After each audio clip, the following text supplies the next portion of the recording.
Oh, we are in a new environment. This is Age of Empires 4. And yes, it is not World of Warcraft. Yes, it is not an MMO. Yes, it is a RTS. And how many people actually played RTSs when they were small? Like, we played Warcraft 3. Some people did even play Warcraft 2. Some people did play StarCraft 1 and 2. Some people actually played Lord of the Rings Battle of Middle Earth. And that was the goatest game ever.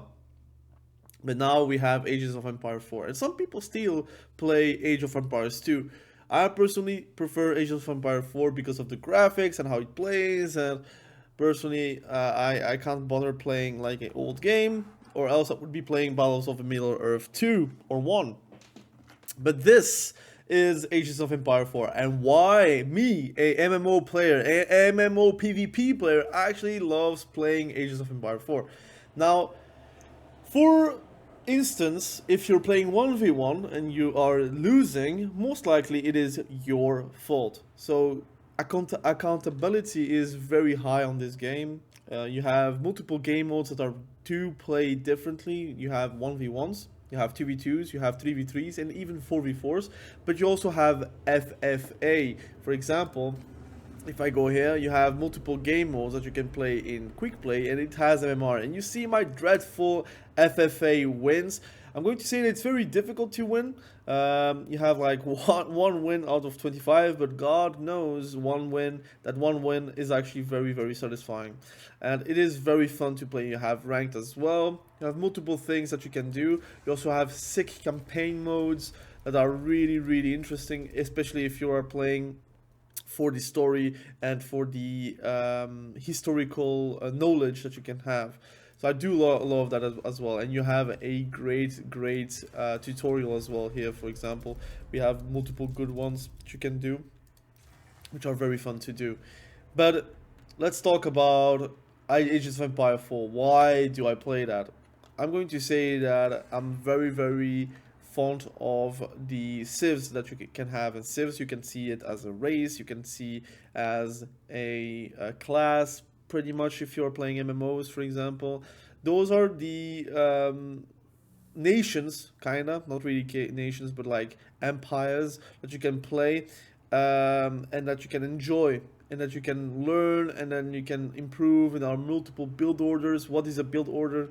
A build order is what you started out of the game. For example, you have a game plan, and you're going to apply that game plan till for example, H2 or H3, which is feudal or castle, and then it depends on what you're going to try to achieve on that game. So that's build order. For example, how many you put on food, how many you put on wood, how many people you put on gold, for example, or on stone.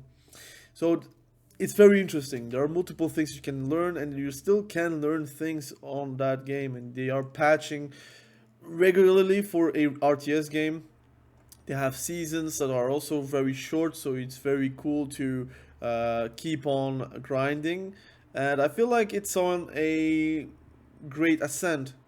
They're selling DLCs, and you can have a lot of fun with it. So I'm going to show you the civs that you have. You have Byzantines, for example, very cool as well. You have you have Japan, so the Japanese empire. You have the Abbasids, the dynasty. You have the Ayyubids, which is the same civ but from a different POV, which is also very fun. You have the Chinese. You have the Juxi legacy, which is also Chinese but from another POV. You have the French. You have JD, which is Jeanne d'Arc. Again, also a different civ from French, but plays like kind of same-ish, but also different.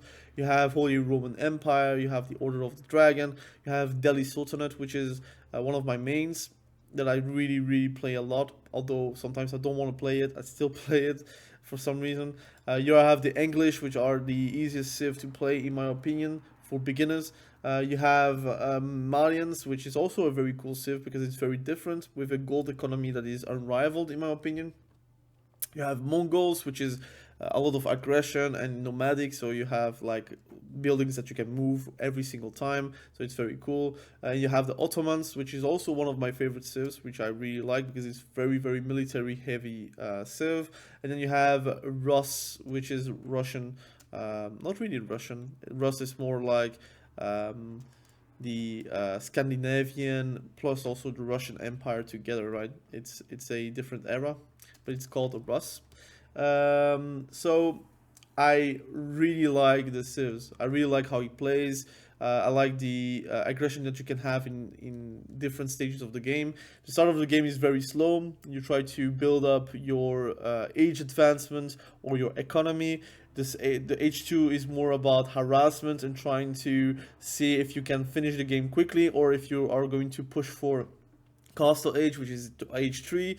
And then H3 is more of a fight of gold because you're going to run out of gold, so you try to fight on gold nodes, you try to fight for map control. And then you have H4, which is all out Imperial War, which is not really the most fun thing to do because it's a lot of siege battles. I don't like siege battles, but you can, like, again, circumvent that by finishing the games way faster.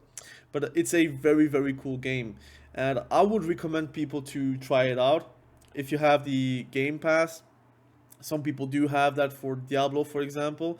You can download Age of Empires 4 and you can play it. Not really for free because it's for the Game Pass, but it's really a good investment. I personally bought it on Steam because I felt like I'm still playing like everyday Age of Empires, so I don't need to have like a Game Pass especially for that. But some people have the Game Pass. I would recommend to download it. I would recommend to play with keyboard and mouse because it's way better and it's way more fun in my opinion than with a joystick. But overall, you can have a lot of fun on that game. I'm going to cover more in depth very soon. I'm still trying to see how I'm going to have the style of videos about Age of Empires. I don't know if I'm going to post it on the main channel or the second channel. This is going to be on the main channel, this video, because I want to showcase a bit more about other games than MMOs on the channel, so you can actually enjoy more games. I feel like if you're going to wait for War Within, if you're like coming from World of Warcraft, you could maybe play that for a few months and see if you're going to stick with it. Or if you want to learn Age of Empire, you can always stick on the channel. I'm going to try to be educative, educational channel, like educational videos, because I do often do that on World of Warcraft, and I want to export that on different games. And personally, I really love how the community is on Age of Empires 4. Like, you have multiple tournaments that are made by players, for players. So if you want even to win some money on Age of Empires, it's even possible. Although you're going to face people that are very experimented, but at least there is that. Like in World of Warcraft, you rarely see that. And I personally love how it plays. I think playing French in 1v1s, in 2v2s, in 3v3s, or in 4v4s is vastly different. Like, it's every single mode is different from each other. And then you have FFA, which kind of throws everything around, and the gameplay is so unique, and how fun it is really cool. And it's more than ranked. You have ranked, but you also have quick match MMR, so everything has MMR, so you can always build upon that. But I'm going to talk about it on future videos. Again, I wanted to keep it short because I'm not going to show any gameplay because I have to go. But once I have like time, I will be showing more gameplay. Maybe some live streams, so you can maybe get some idea on how Age of Empires plays. And I know it's a very difficult game to start, but I think personally in our like younger years, whenever we were like little, we were actually playing RTS games. We were playing wars on like Warcraft 3. We were playing mods even. Here there are also some mods that you can play. We were playing StarCraft 1 and 2 for this campaign. We were playing ranked. We were playing multiple things that were about strategy, and it got replaced by MOBAs, it got replaced by MMOs, it got replaced by FPSs. But this is still there, and I feel like there is a lot of potential for people to come back to the RTS genre because of the resurgence of chess games. I feel like right now chess is super hot on YouTube, super hot on Twitch. People love watching that content, but literally Age of Empires 4 is chess. your actions have a consequence on the enemy, and you have to adapt every single time. You can have a game plan, but you have to know and want to scout. You have to expand. You try to gain some like advancement on the map so you can actually win the game. I feel like it's the same for chess. So again, hopefully you do love those kinds of videos that I want to put out. Again, this is not really gameplay, but I'm going to show you gameplay shortly. I'm going to try to make multiple videos today, and like also just in the week. And I'm trying to post them very regularly so you can actually see what I'm meaning behind those like games that I have with Age of Empire 4, and even like recently with Cataclysm. I feel like I can show you guys a bit more than Dragonflight. But again, thank you for watching this video. Really appreciate you. Again, Age of Empire 4, very good game. I think if you want to have fun, if you want to have competitiveness, if you want to have improvement on how you are as a tactical genius, you could literally play that and like even be smarter with it. I think it's like something you are not going to do like doom scrolling on TikTok or whatever.